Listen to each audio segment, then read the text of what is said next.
African countries, we need our colonial masters back.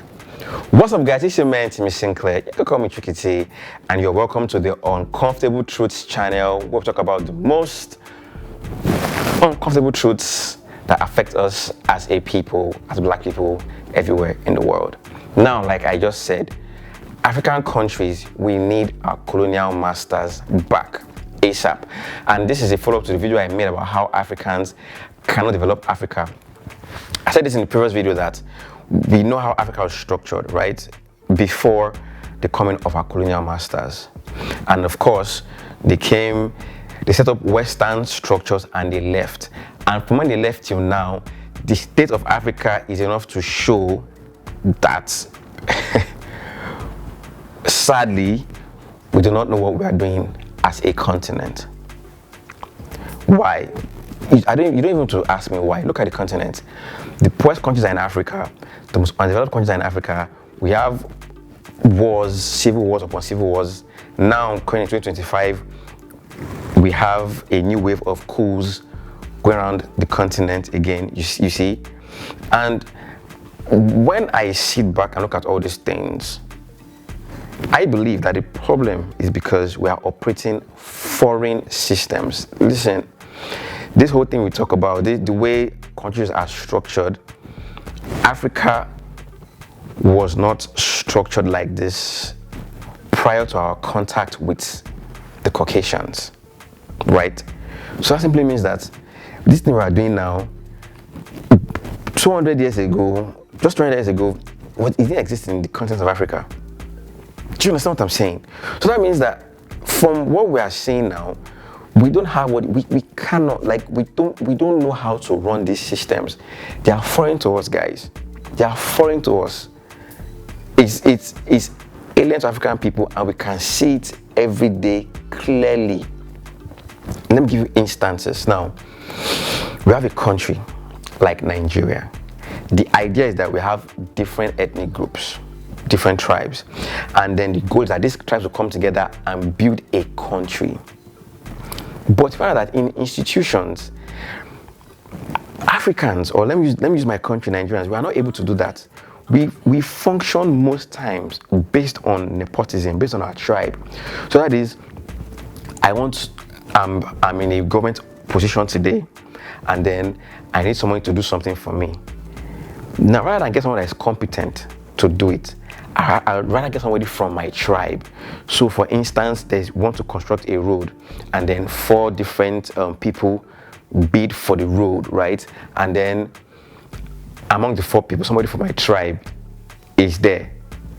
Most times, people would give the contract to somebody from their tribe, even if they know that this person is clearly not capable of performing or doing this, but to give it to him. Why? Because for them, it's a thing of, this person is from my tribe. So you find that the way that Africans are, we're still thinking in our pre-colonial default setting. Sad as this sounds, most Africans have not been able to come out of that yet. Just like okay, I'll give an example, another instance. In my country, Nigeria, for example, we have different states, and then the states, have, in the states, we have different tribes in the states, right? But we're all in a country. Now, somebody from another tribe that is a Nigerian cannot go to another state and, contest for election in that state. He's a Nigerian, like we know he's a Nigerian, but because he doesn't speak the language of people from that state, he's not Nigerian enough. Let me use the word, he's not Nigerian enough to be governor of that state. That's how insane it is. You now see that though it's 2025 and we are trying to adapt, the Western way of doing things, we are still stuck in our tribal ways. And the problem is when you're not using your tribal ways, you're trying to use that to run Western society or Western structured type of societies, it would not work. Why are there a lot of civil wars in Africa? Every civil war in Africa, the undertone is tribal. Most civil wars in Africa, the undertone is a tribal undertone. So you look at on the outside, they are all in the same country. But when you enter into the country, you now start seeing the divisions, the tribes. For example, the Nigerian Civil War. Hello, what was the issue? The Igbos, the tribe, the Igbos in Nigeria wanted to go and form their own country. The other tribes in Nigeria said, no, we have to stay together. Why is a question I don't understand. And then we had a civil war. And from that time till now, civil war ended in 1970. The country has not been able to move past that divide of tribe. Do you understand? So back to what I said, why I said we need the Caucasians to come back to these countries. Let me tell you why. First off, like I said, this system of government is their system of government. They know how to run it. Second of all, when they come, they see all of us as Africans. They're not judging us based on, oh, this is Igbo, this is Yoruba, this is Hausa. We are all Africans to them. We are all Negroes to them, right? So when they come and they want to structure this country, they will not structure it based on tribe. Now, and let me just digress a little bit. Something that happened, if you notice, during colonialism, how the British were able to colonize the most of Nigeria today is through indirect rule. So what did they do? They would install a puppet king or one chief who is from the people, and then they will now use him to rule the people. So they give him orders, right? They give him orders, and then he gives orders to the people. So people think it's coming from their chief, but it's actually coming from the British. That's indirect rule. Now the problem is that still to some extent it worked a little bit, because at that time the communities were still tribal communities. It was still in the tribe, like, okay, it's still in the tribal communities, right?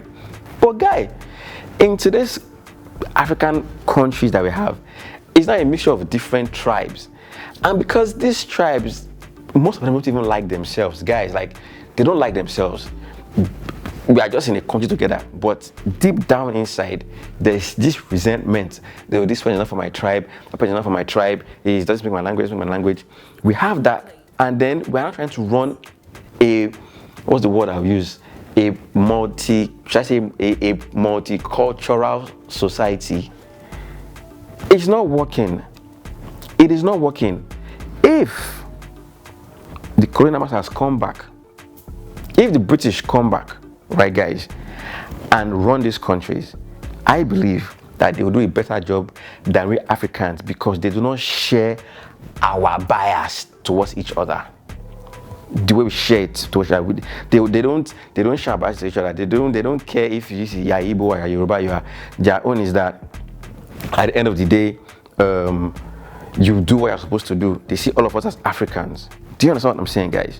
So at this point, if we are going to continue to run our countries the way the West structured it, it is only wise for us to bring them back to run these structures for us, because apparently we do not know what we are doing. I'll use my country, Nigeria, as an example. We do not know what we are doing as a country, as a people. No, we're just here. We're just here. So every year we have a president, or every 4 years we have a president, and then things don't improve. Things get bad. Why? Because these people are more loyal to their tribes than to the concept of a country. Right? So, for instance, before the last president of Nigeria, for example, Buhari, is from certain ethnic group. I think it's Fulani. Right? I found out that the major positions in his cabinet, he'll give it to people from his tribe. Not because they are competent, but because they are from his tribe, and the country can go to hell. Same thing too with the current administration. We have a government, we have a president, he's Yoruba, right? Now what is he doing? The major positions, major very key positions are given to people from his tribe. You already see that the way that we think, we are thinking tribal. We're not thinking like a modern society. We are still stuck in our tribal ways, and until we can understand this and understand this is the problem, we will not develop. And so, my position still remains, guys. The colonial masters needs to come back. When they come back, if we are going to run societies like this, we need them to come because they can make decisions without the tribal sentiments, nepotism. They don't have that, they don't care, right?